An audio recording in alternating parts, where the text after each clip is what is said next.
नमस्कार मंडळी, गेली 2 महिने एक नाही 2 महिने आपण लोकसभा निकालात व्यस्त होतो, सातत्याने याचे अपडेट देत होतो। त्याचं जे काय घडामोडी होतात राजकारणात, कशा राजकीय चाली खेळल्या जातात विशेष करून महाराष्ट्रात, त्याचे प्रत्येक अपडेट्स मी घेऊन येत होतो, आपल्यासोबत शेअर करत होतो।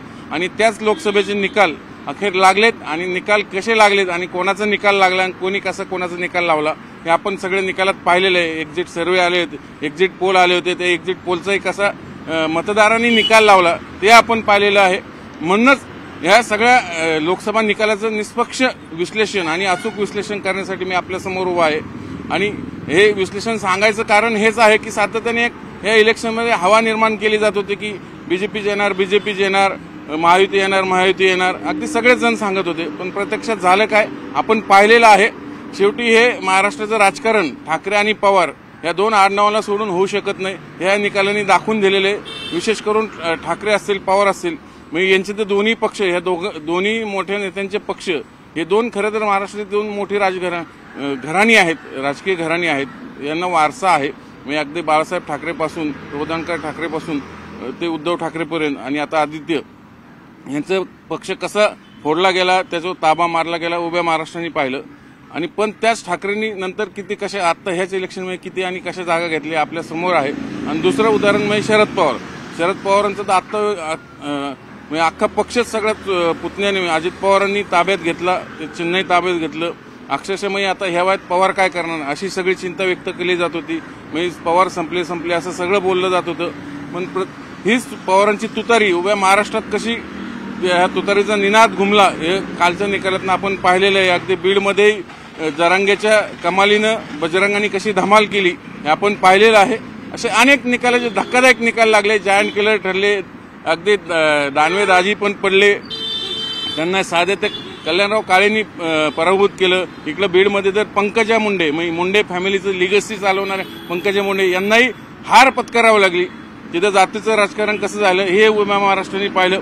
पण खूप मोठे जायंट किलर हे इलेक्शनमध्ये अक्षरशः पडल्याचं बघायला मिळालं। अनेक नवीन खासदार महाराष्ट्राला मिळाले। शिवसेनेने काही ज्या चुका केल्या त्याच्यामुळे त्यांच्या 3 जागा खरं तर आणखीन आल्या असत्या, ते त्यांना गमावलं। उदाहरणार्थ रायगडमध्ये अनंत गीते 8 वेळा खासदार आले, तरी पण त्यांना तिकीट दिलं गेलं, त्यामुळे जनतेने तिथं त्यांना नाकारलं। दुसरं सांगलीचा घोळ काय झाला उभय महाराष्ट्राने पाहिलं। पण शेवटी तिथं अपक्ष विशाल पाटील, म्हणजे खरं तर ते काँग्रेसवालेच, ते निवडून आले। म्हणजे एकूण जे लोकांना हवं होतं ते लोकांनी करून दाखवलं।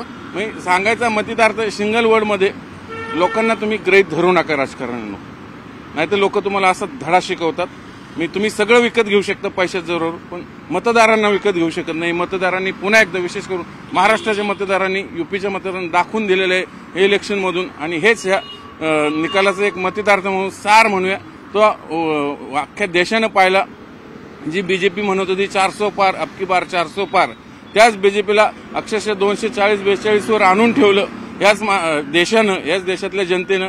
एनडीए सत्तेत आली असली तरी आता नितीश कुमार आणि चंद्रबाबू नायडू हे काय भूमिका घेत आहेत याच्यावरच त्यांच्या पुढच्या सगळे राजकीय गणितांचं भवितव्य ठरणार आहे।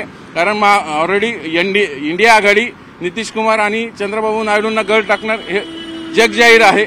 त्याच्यामुळं पलटुरा म्हणून ओळखले जाणार नितीश कुमार यावेळी पलटी मारणार का हेच पाहायचं आणि ती खरी राजकारणाची रंगत असणार आहे। म्हणजे थोडक्यात काय, हा देश असेल, महाराष्ट्र असेल, एक हाती सत्ता कुणाची विशेष करून सत्तेचं उन्माद कधी सहन करत नाही ह्याच निकालाने दाखवून दिलेलं आहे। जे काँग्रेसमध्ये अगदी संपलं म्हणत होतं त्याच काँग्रेस आज महाराष्ट्रात नंबर 1 पक्ष म्हणून समोर आलेला आहे।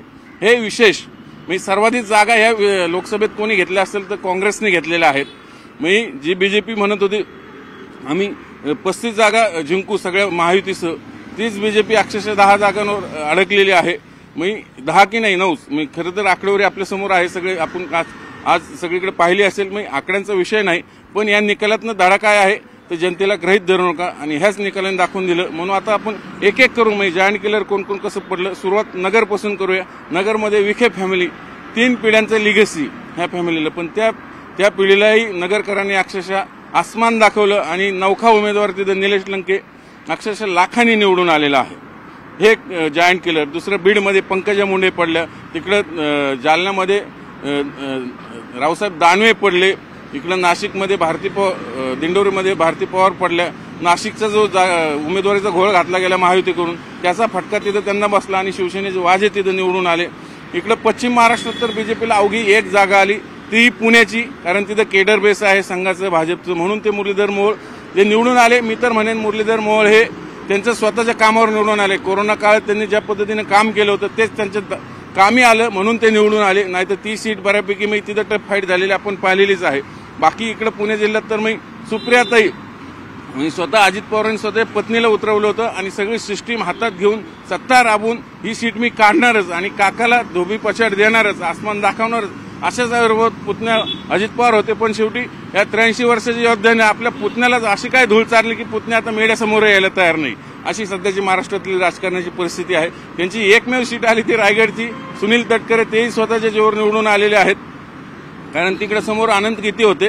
ते गेले 8 वेळा खासदार. शिवसेनेनं खरं जर तिथं जर दुसरा उमेदवार दिला तिथलंही चित्र कदाचित वेगळं असतं. म्हणजे शिवसेनेने असे एकूण 3 चुका केल्या उमेदवार देताना.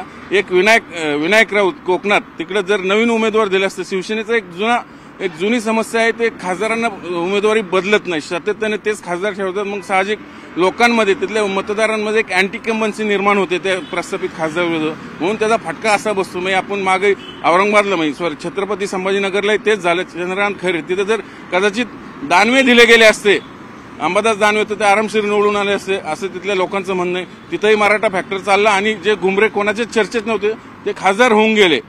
म्हणजे तिसऱ्याच्या दोघांच्या भांडणात तिसऱ्याचा फायदा असं झालं. म्हणजे इम्तियाज जलील खरं तर चांगले खासदार होते, जरी एमआयएमचे असले तरी एक सुशिक्षित चेहरा होता, पत्रकार राहिलेले आहेत, पण तेही पडले, चंद्रकांत खैरेही पडले आणि घुमरेच निवडून आले. अशा अनेक गमती झाल्या अनेक ठिकाणी, त्यापैकी ती एक आहे. आणि सगळ्यात महत्वाचं या इलेक्शनमध्ये चाललं काय तर जरांगेंचा मराठा फॅक्टर. म्हणजे त्या 3 जागांवर मग संभाजीनगर, बीड आणि जालना, तिकडे परभणी, पण परभणीत बॉस संजय जाधव ते निवडून आले. मग तिथंही तो फॅक्टर चाललाच, म्हणजे तशा अर्थाने उलट्या अर्थाने. पण थोडक्यात मराठवाड्यात बऱ्यापैकी जरांगे फॅक्टर चालला. त्यामुळे ह्या विधानसभेत जरांगे फॅक्टरी ऑलरेडी जसं त्यांनी घोषित केले की मी 288 जागा लढणार. त्यामुळे येत्या काळात महाराष्ट्राच्या राजकारणात जरांगे फॅक्टर महत्वाचा असणार. मराठा फॅक्टर, जे मराठा आरक्षणावर त्यांनी आंदोलन सुरू केलं, खरं तर त्यांचं आरक्षण होतं, आंदोलन होतं मराठा आरक्षणासाठी, ओबीसी मधनं कुणबी आरक्षणासाठी, पण तेच आता राजकारणात उतरण्याची तयारी दिसत. त्यांना ह्या लोकसभेत चांगला प्रतिसाद मिळाल्यामुळं हे कदाचित भविष्यात पुढे जाऊन हे महाविकास आघाडीला ते आता फायदेशीर ठरतात. उद्याच्या विधानसभेत तेच कदाचित डोकेदुखी ठरू शकतात, कारण ते जर मैदानात उतरले तर ती मतं ऑब्व्हियसली कोणाचे खाणार, तर महाविकासच खाणार. त्यामुळे पवार त्यांना पुढे कसं भविष्यात पुढे जाऊन कसं टॅकल करतात ते पाहणं मोठं इंटरेस्टिंग राहणार आहे. अर्थात ते पवार आहेत, हे इलेक्शनमध्ये त्यांनी कमाल दाखवलेलीच आहे. पुढच्या इलेक्शनमध्ये ते या जरांगेंना कसं टॅकल करतात ते पाहावं लागेल, कारण तिकडे आंबेडकरांनी ऑलरेडी जरांगेंना गळा लावून ठेवलं. म्हणजे लोकसभेतच ते म्हणत होते सोबत आपण राजकारणात उतरू. म्हणजे जर समजा भविष्यात पुढे जाऊन विधानसभेत जरांगे आणि प्रकाश आंबेडकर वंचितचे हे जर एकत्र आले तर एक वेगळं इक्वेशन आपल्याला बघायला मिळेल. पण महायुती जे दावा करत होते आम्ही 35 जागा, म्हणजे त्यांनी तर मिशन 45चा नारा दिला होता, पण ते मिशन 45 राहिलं बाजूला. ते 18-17वर अडकून बसले आणि इकडं मविया जी आहे अगदी 30-31वर जाऊन बसले. मग हे महाराष्ट्राचं राजकारण पूर्णपणे आपल्याला एकदम 180 मध्ये फिरलेलं बघायला मिळतं. त्यामुळं उद्याच्या विधानसभा निवडणुकीत चित्र पूर्ण वेगळं असेल. भाजपसाठी सोपी लढाई असणार नाही आणि विशेष करून भाजपने जे तिकिटांचे जे घोळ घातले होते, विशेष करून पश्चिम महाराष्ट्रात, त्याचा फटका निश्चित बसला. म्हणजे उदाहरण देईन मी तुम्हाला माढाचं उमेदवारीचं. तिथं जर कदाचित एक तिकीट मोहिते पाटलांना मिळालं असतं तर कदाचित पश्चिम महाराष्ट्रातलं राजकारण एवढं बदललं नसतं आणि एवढं भाजपच्या विरोधात गेलं नसतं, असं आता जाणकार सांगतायत. कारण तिथलं एक तिकीट नाकारल्यामुळे मोहिते पाटील फॅमिलीने बंडखोरी केली आणि त्यांनी पवारांची तुतारी हातात घेतली. आणि मग ते आजूबाजू तिकडे जागा असेल, म्हणजे सोलापूर असेल, माढा असेल, तिकडं सांगली असेल, इकडं सातारा तर कशीबशी काढली उदयनराजेंनी, ते बी शिवनराजेंनी जावळीतनं अक्षरशः दुप्पट मतदान करून घेतले म्हणून त्यांची सीट वाचली. हे सांगतो मी, असं काही नाही की ते आले म्हणून भाजपचे ते 2 पश्चिम महाराष्ट्रात, एक पुणे आणि सातारा, या 2 जागा ते जिंकू शकले. पण बाकीच्या ठिकाणी मवियांनीच बाजी मारलेली आपल्याला बघायला मिळेल. थोडक्यात पश्चिम महाराष्ट्रात पवारांनी पुन्हा कमबॅक केलेलं आहे. त्यामुळे अजित पवार पुढे काय करणार राजकारणात आणि त्यांचं राजकीय भवितव्य काय, कारण ज्या काकाच्या विरोधात बंडखोरी करून अजितदादांनी राष्ट्रवादीवर दावा ठोकला, त्याच अजितदादांना कसं बस एक ती रायगडची राखता आली. बाकी सगळीकडे धुळदाण, म्हणजे स्वतःच्या पत्नीला ते निवडून आणू शकले नाही. त्यामुळे पुढं भवितव्य काय राहणार आहे अजितदादांना? पुन्हा का पवार काका एकत्र येणार का? आले तरी सुप्रियाताई त्यांना अजितदादाला सोबत घेऊ देणार का? हे आगामी राजकारणात नेमकं काय होतं हे पाहावं लागेल. थोडक्यात पवारांच्या राष्ट्रवादीचं काय होणार हे सगळे प्रश्न विचारत होते. ते पवारांनी या इलेक्शनमध्ये दाखवून दिलेलं आहे. तब्बल 8 खासदार निवडून आणलेले आहेत. त्यामुळं अजितदादा पुढे काय करणार? राष्ट्रवादीतले जे आमदार आहेत अजितदादासोबत गेलेले, ते त्यातले काही आमदार पुन्हा पवारांसोबत येणार का हे पाहणं इंटरेस्टिंग ठरेल. कसं बसं शिंदे साहेबांनी त्यांचे किमान 6-7 खासदार निवडून आणलेले आहेत. म्हणजे शिवसेना पूर्णच अगदी रिकामी होऊ दिली नाही, तो एक त्यांच्यासाठी फायदा आहे. त्यामुळे शिवसेना ठाकरे आणि शिंदे पुढे काय करतात ते पाहावं लागेल. पण महायुती विधानसभेत राहणार का किंवा मविया आणखीन राहणार का? कारण शेवटी तिथं बंडखोरीची अपेक्षा, मग सगळे स्वभावावर लढणार का? हे आगामी काळात जसं जसं अपडेट होईल तर मी सांगतच राहू. पण ह्या इलेक्शनचा एकच धडा आहे निकालांचा, विशेष करून लोकसभेच्या, त्यातही महाराष्ट्रातला, की तुम्ही लोकांना गृहीत धरू नका. गृहीत धरला तर लोक असा अनपेक्षित निकाल देतात आणि तुम्हा सर्वांना धडा शिकवतात. हेच ह्या निकालाचं द्योत एक ज्याला आपण म्हणतो उदाहरण म्हणून, आदर्श एक धडा म्हणूया, लेसन घालून दिलेला आहे मतदारांनी. म्हणून इथून पुढे राजकारणानं चुकूनही तुम्ही जसं बाकीच्या सिस्टीमला वेटीज जास्त विकत घेण्याचा प्रयत्न करता तसं मतदारांना कधी गृहीत धरू नका, नाहीतर ते असं धडा शिकवतात. हेच हे सगळं पूर्ण इलेक्शनचं लोकसभा रिझल्ट होते, त्याचं सार म्हणता येईल एका शब्दात, ते म्हणजे लोकांना गृहीत धरू नका. व्हिडिओ जर्नलिस्ट सचिन हांचट, गणेश कदमसह चंद्रान फुंदे, न्यूज 18 लोकमत, पुणे.